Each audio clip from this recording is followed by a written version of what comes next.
We live surrounded by noise. And I don't just mean sound. I'm talking about the constant flood of information, images, opinions, comparisons, and endless urgencies that were never yours in the first place. It's an invisible noise, but heavy. It shows up the moment you wake up and check your phone. It's in the careless comments from others.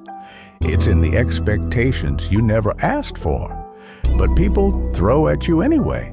This noise drains you. It distracts you. It makes you feel like you're always behind, like you should be moving faster, like you're missing something all the time. But that feeling, it's not real. It's an illusion.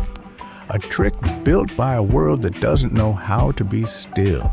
And that's why you need silence. Silence isn't just the absence of sound.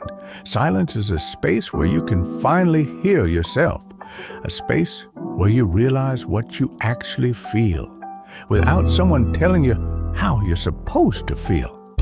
In silence, your mind resets.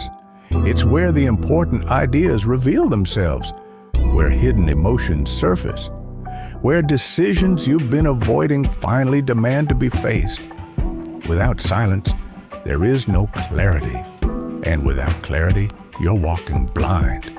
But don't wait for the world to get quiet, because it never will. It's up to you to create silence, to carve it out of the chaos, to step away from the noise so you can return stronger.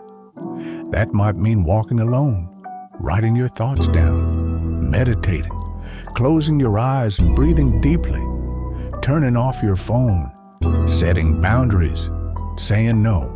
And yes, silence is uncomfortable at first, because when you remove the noise, you come face to face with yourself.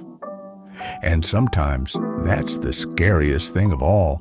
But if you can learn to stay there, if you can embrace that quiet, you'll become stronger than any storm. Because when the world is screaming, you'll already know how to listen to the one voice that matters most, your own.